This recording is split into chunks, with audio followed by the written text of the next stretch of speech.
Hi, how is everyone tonight?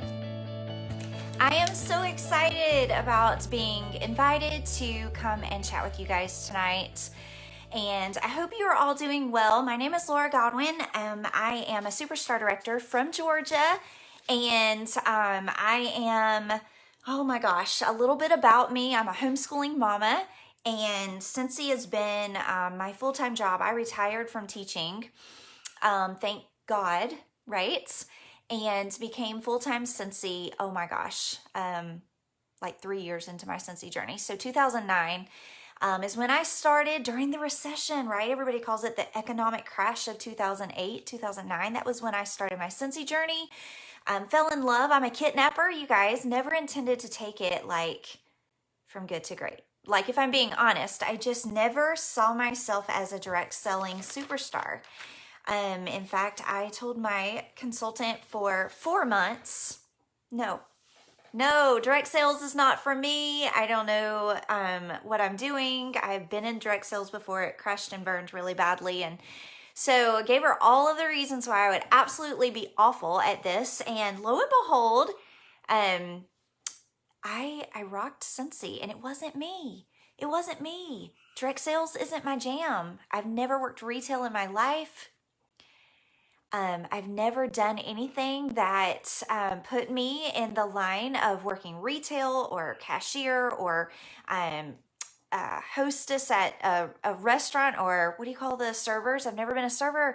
You know, like, there was so many reasons why I would fail at this. And tonight I'm going to share with you one of the things that when I look back in my Cincy journey and I think to myself, man, what was it that gave me that edge when I had done direct sales before and not done well with it? What could I pinpoint was the difference? What made the difference? Well, we all know Cincy is amazing and the product is incredible. And oh my gosh, I feel like that hands down, I would still be failing at direct sales if it weren't for selling such an amazing product. Okay. But if I have to pinpoint what else there was outside of the product, what did I personally do that made me successful at Cincy? I'm going to share that with you tonight, and it's more simple than what you'll ever believe. So before we get started, I wanted you to tag someone that you love. Someone on your Cincy journey, they might be on your page, but not directly under you. They may be someone that you've just silently admired in this team page. I want you to tag them right now, because you know what? There have been times where I'm running 90 to nothing, like all of us do, right? We run, and then thankfully some kind-hearted soul sends us a text or tags us to the video that's happening right then, and we're like, oh my gosh, thank you so much, because my head was going crazy. So pay it forward. Just do it for me. And it goes along with tonight's training as well, but pay it forward. Tag someone, maybe someone underneath you, maybe someone above you, maybe someone that you've just admired from afar, and you may be thinking, oh, Laura, wait, I think someone else tagged them. Great. Do you know how loved I would feel if I got more than one tag to let me know that a training was going down? I'd be like, oh, feeling all the love. So anyway, tag someone you love. Tonight, I want to chat with you about that one thing that I just talked about. Outside of Cincy and the amazing products that we all have the opportunity to sell, outside of that, what was the one thing that I did that maybe set me up for greatness, success, whatever you want to call it? I know success looks different from person to person. I felt successful whenever my group hit 100 people, and then I felt uber successful when it hit 1,000, and then when it hit 2,000. And I remember the first time I made a $10,000 a month paycheck. That felt successful. But then success felt even better whenever my CPA was like, congrats on a 6-figure year. And I was like, yes, this is success. And so you guys, that's the cool thing about Cincy is what I considered success in my early days of Cincy, that it was super successful, but now I've grown so much more. Success looks totally different. Success looks different as we grow. I want to talk to you about leadership of love. See, if I go back in my Scentsy journey, there's a whole heck of a lot of things that I think, ooh, maybe I should have started doing that way back in 2009. Or, oh gosh, man, I wish I'd have heard this training 2 years ago or 6 years ago. Or man, this is the information I needed whenever I was a lead consultant. You know what I'm saying? Like, we're constantly finding tidbits of knowledge that we feel like would have been better applied early in our Scentsy journey. But there's one thing that I feel like we can always improve upon, and we'll never be sad that we started it too late or whatever. It will change us drastically. It's leadership of love. So you may be saying to me, Laura, this training isn't for me. I'm not a leader yet. You may be telling me that right now. And I want to tell you, hold on. Because in my mind, a leader is anyone that has influence over someone else, okay? So you don't actually have to have team members underneath you yet to be considered a leader in my eyes. If you have influence over anybody, a customer, a hostess, or maybe you're blessed to have that 1 or 2 or 10 or 20 or 100 teamies, then that's great. Your platform of influence is even better, greater, okay? So leadership of love. So I just wanted to set that foundation. You're a leader if you're watching this right now, because there is a customer, potential customer, hostess, potential hostess that you have influence over. So one of the things that I like to wake up every single day and do, and I'm not a perfect person, like ask my husband, but one of the things that I love to do, and I was doing this way before Scentsy, so it just kind of, Scentsy's just opened that platform up in such big, beautiful ways. But I would wake up in the morning and I'd be like, okay, can you guys hear the frogs? I'm so embarrassed. Like, they're right outside that window there and it creeps me out. I don't like frogs or their sounds. So sorry if you hear that in the background. But anyway, I wake up in the morning and I'll be like, okay, who is in my life that I can make a difference in theirs, right? Who is someone that is in my life that I have the ability to make their life better, to be a blessing to them, basically. Like, it's servant leadership, it's having a servant's heart, whatever label you want to. Sorry, internet issues. But basically, it's being a freaking good human. How's that? Try that on for size. I know, the frogs are so disgusting. Like, I just want to plug my ear like I'm 3 years old, right? Okay, but anyway, servant leadership is, who do I get served today? And guys, you don't have to be a rock star in Scentsy. You don't have to be a superstar director in Scentsy to have a servant leadership outlook. We've already established that servant leadership can be used on anyone that you have influence over. Anyone. And in just a bit, we're going to go through some different ideas on how you can exercise your servant leadership in very everyday things, like everyday scenarios. This frog is really freaking me out.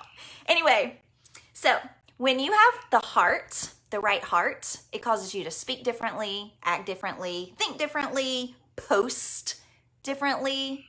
You know, like, you know how we tell our kids, and if you don't have kids, I know you were a kid at one time, right? But have you ever been told or told someone, it's your vibe, it's not what you say, it's the look on your face, and it's how you interact with people and all the things. Okay, same thing in our Scentsy journeys. You guys, you can't hide a good heart.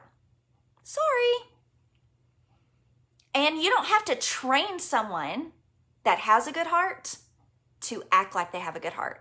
It comes naturally. I'm just being honest. When you have a heart for others, it shows. You don't have to practice exercising that. It just oozes out of you. So a lot of times I will mentor someone and they're like, Laura, I just can't get anyone to follow me. They will order once and then they don't order again, or they'll host once and then they don't return my phone calls, or whatever.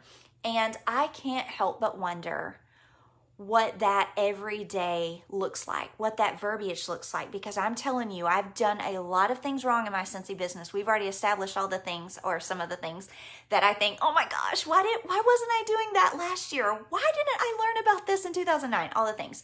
But I will tell you that I have customers and people that have joined my team that are still with me from 2009. And I know that your amazing leaders in this page have the same story. The reason they stay with me and the reason that they follow me is because they're attracted to the light and the love.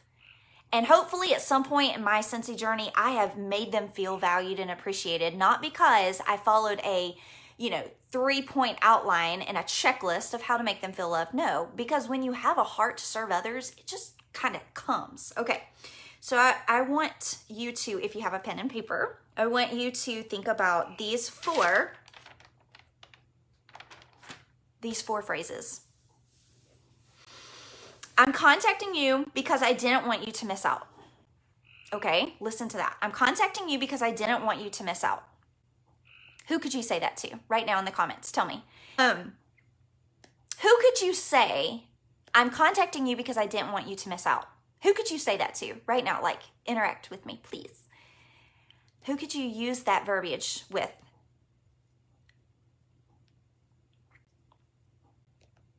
Yes, okay. So friends, you could reach out to your friends for the Captain America. So I love that. Thank you so much, Kimberly. So you could reach out to your friends list. I mean, just pick 10 a day. I don't know what your power hour looks like, but pick a few people, and you could start your message out with, hey, little Debbie, I'm contacting you because I didn't want you to miss out and wasn't sure if you knew about Captain America. Okay, so you could also reach out to your team members, and you could say to them, I'm reaching out to you because I didn't want you to miss out on Laura's training. Okay, you can't use that. It's happening now. But whatever's happening in your team, whatever you guys have going on in the next week or month or whatever, I'm reaching out to you because I didn't want you to miss out. What does that communicate to them? Oh my gosh, Laura's got my back. Oh my gosh, she's looking out for me. And even if they don't want to participate, and even if they don't want the Captain America warmer, it is going to communicate something big to them. That you love them. That your heart is in the right place concerning them. And that will draw them to you over and over and over again. Okay, here's the second phrase. I was thinking about you today. I was thinking about you today. Who could you use that to? Who could you use that with, I should say?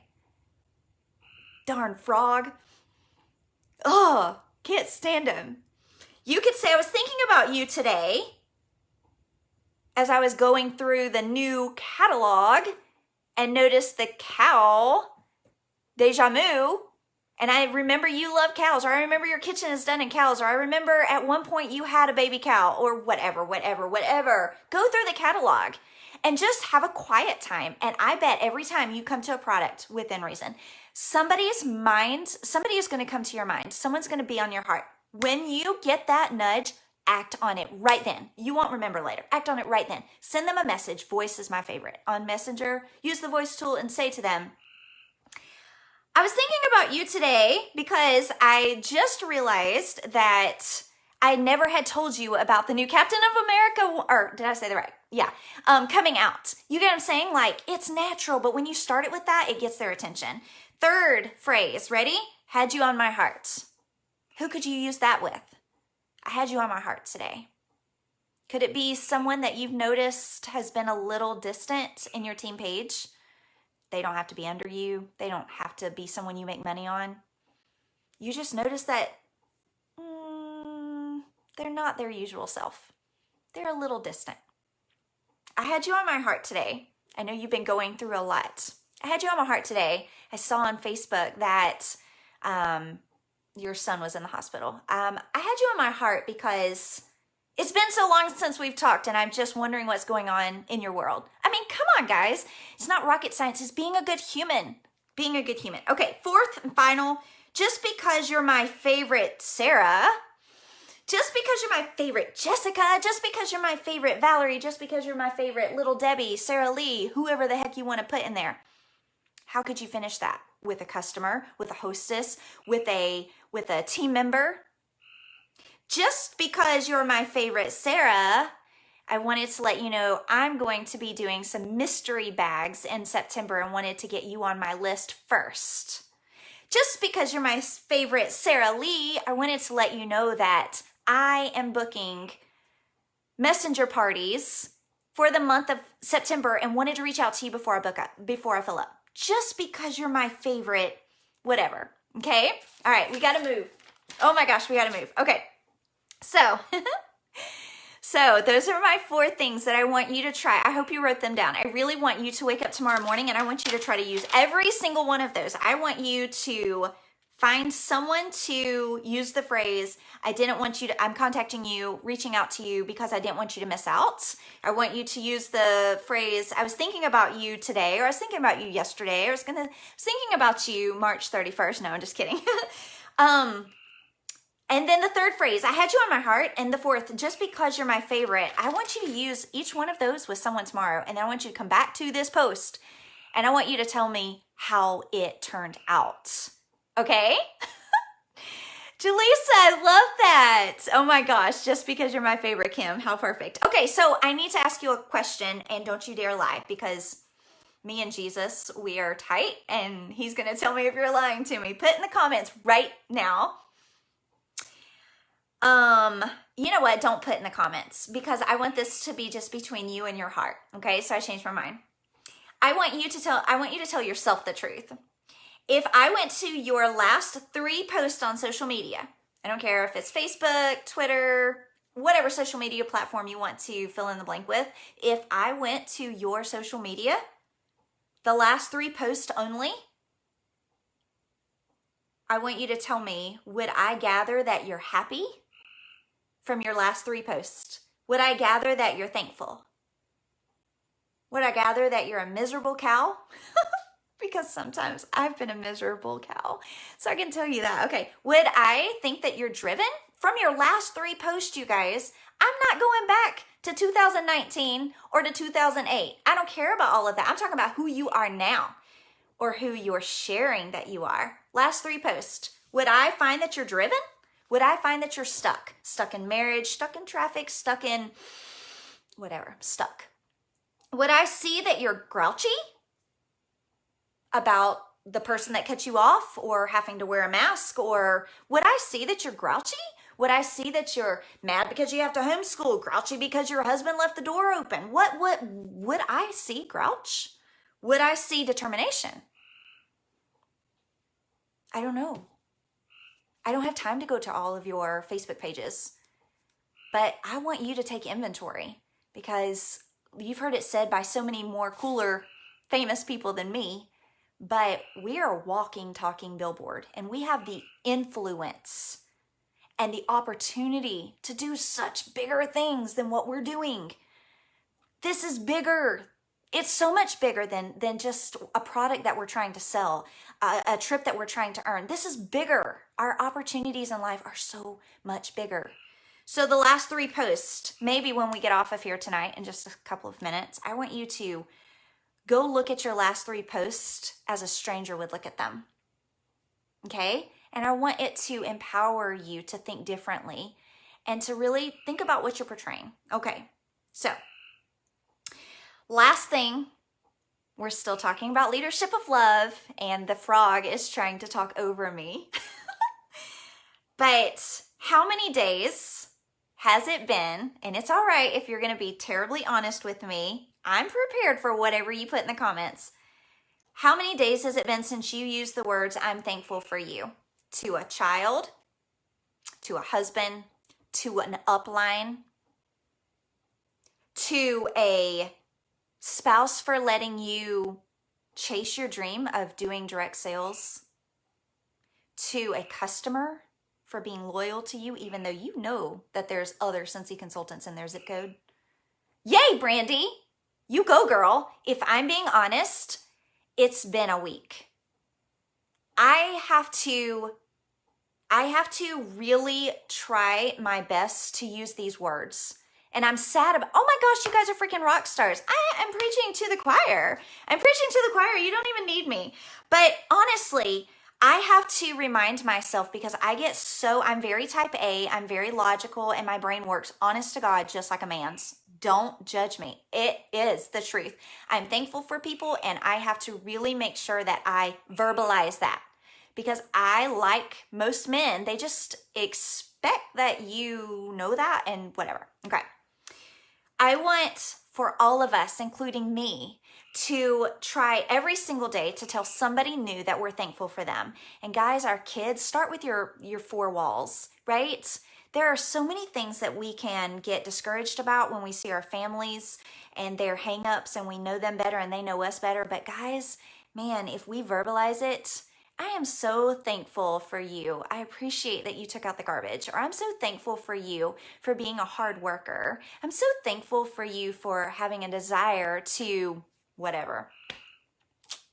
Okay, so I'm going to end with this. Oh my gosh, you guys have been so fun and you've stuck with me, and I love the comments coming in, and that helps me know I didn't put you to sleep too bad. Everybody's still awake, yay, keep talking. No, I'll keep this short and sweet, but I want to leave you with a thought, and this is something that I thought about, I think it was last year. I was gathering thoughts and writing notes out for a training that I was going to do for corporate, and it hit me that we take care of what we appreciate. I started thinking about when my car was new. I drove it off the lot. It had 15 miles on it. I was so wigged out that my husband or my son would get in the car and not put their feet on the mat. So I would like do the check. I'd be like, "Are your feet on the mat?" You know?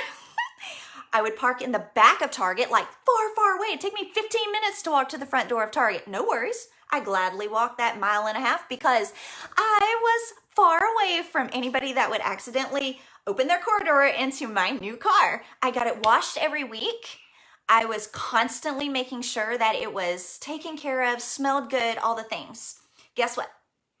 I don't do that today. I cannot tell you the last time I had it washed. I mean, I try to do it once a month, but if I don't, who cares? I do not check to see if anybody puts their feet on the mats. Do not care. I am embarrassed at how dirty the cup holders are.